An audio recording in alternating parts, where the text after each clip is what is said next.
એવું હોય. એક સાધુ હતા, મને કે કાંઈ ભજીયા ભજીયાનો પ્રોગ્રામ કોઈ દી, અમે બધા ભેગા ભણતા, તો મને કે કોઈ દી કાંઈ ભજીયા ભજીયા રાતે ખવડાવો નહીં, હાવ એ કે આવું લુખેશ કંપની કે. તો મેં કીધું ત્યાં તમારી સંસ્થામાં અમે બહાર ભણતા, મને કે મેં ગુજરાતમાં તમને ભજીયા કોણ ખવડાવે? કે અમે તો રાતે પ્રોગ્રામ કરી જ થઈ. તો મેં કીધું સંસ્થાવાળા કોઈ એમાં વિરોધ ન કરે?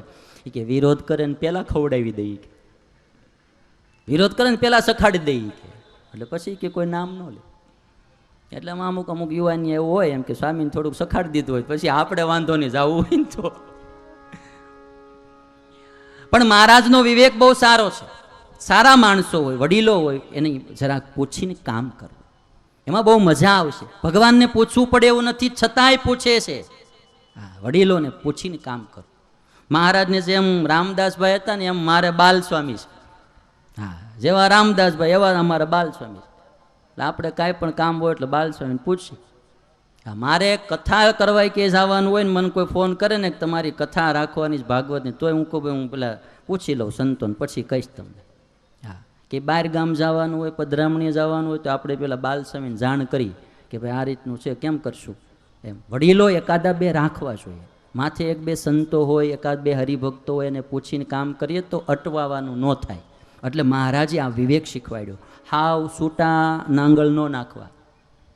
માણાને એમ કે મોકળીમાં મજા, મોકળીમાં મજા નથી, બધાની ભેગું રહેવામાં મજા છે, બધાને હારે રાખીને રહેવામાં મજા છે, છૂટા પડવામાં ને એકલામાં મજા નથી. ઘડી સારું લાગે પણ પછી બધું વિખાઈ જાય. ઓલું પતંગ સગાવતા હોય ને માણસો, તે પતંગ સગાવતા તો બહુ ઊંચું હોઈ ગયું પતંગ, તે પછી એને મનમાં એમ મળ્યું થવા કે હજી તો હું ક્યાંનું ક્યાં આકાશમાં પહોંચી જાઉં, પણ આવડો આ દોરો મને વિઘન કરે છે. જો આ દોરો તૂટી જાય ને તો હું ક્યાંનું ક્યાં આકાશ સર કરી લઉં. આમ સંકલ્પ પતંગ કરે અને એમાં કોઈક બીજાના દોરાએ ગયો અને પતંગ તૂટી. અને પછી જે તૂટી એને એમ થયું કે હવે તો જોવો તમે હમણાં ક્યાંનું ક્યાં પહોંચું.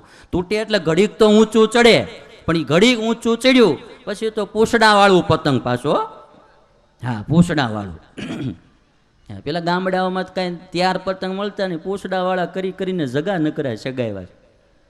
ઉપર જઈને ગુફળિયું મારતું કે પૂંછડું માગે છે, પૂંછડું માગે કે વળી પાછા લીરા થોડાક લગાડે, વળી ગુફળિયું હજી કે પૂંછડું માગે છે. આટલું લાંબુ કરે પૂંછડો. એ પૂંછડાવાળું પતંગની ઘડીક ઊંચું ગયું ને પછી તો મળ્યું ગુફળિયું મારવા.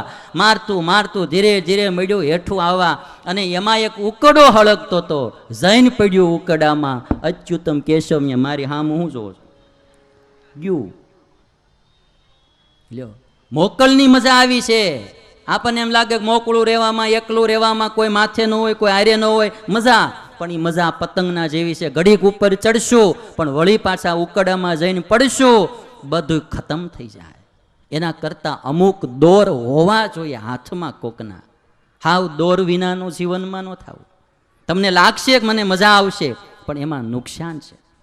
આધારાનંદ સ્વામી કહે છે કે આ રીતે રામદાસભાઈને પૂછવા મોકલ્યા. રામદાસભાઈ કીધું છે કે હાલો મહારાજ પાસે જઈ. મહારાજને પૂછ્યું છે, મહારાજ કે આપણે જવું છે જેતલપુર.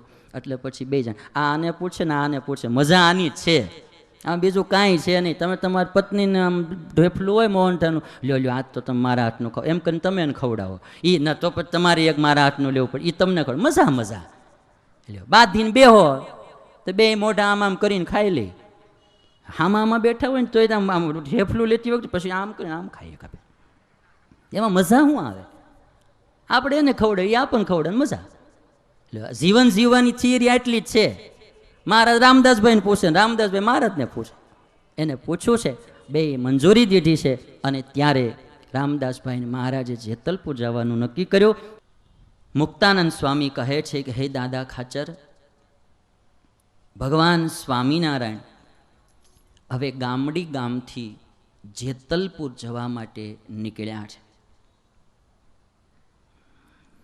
મહારાજની અસવારી જેતલપુર તરફ ચાલી જાય છે. ભગવાન સ્વામિનારાયણની અસવારીને જોઈ અને આકાશમાં દેવતાઓ પણ પોતપોતાની અસવારી લઈને આવ્યા છે. આધારાનંદ સ્વામી કહે છે કે મને જેવું દેખાય છે એવું હું લખું છું.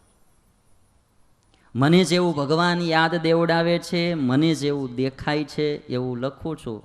કદાચ મને ને તમને ન દેખાય, એ સમયે કોઈને ન દેખાણું હોય, પણ સ્વામી કે મને જે દેખાય છે એ લખું છું.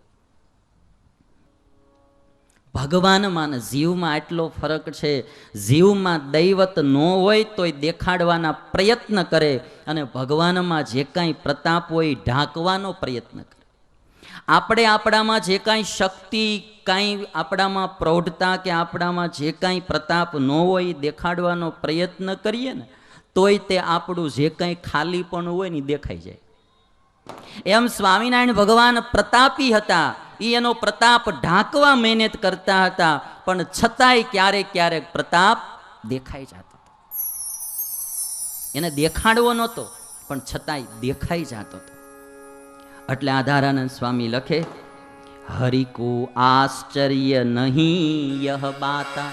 આવા ઐશ્વર્યો દેખાડવા એ ભગવાનને કોઈ આશ્ચર્યની વાત નથી. હરિકો આશ્ચર્ય નહીં યહ બાતા, ऐसे चरित्र अनंत रहाता, गुप चुप तो रखत दबाई,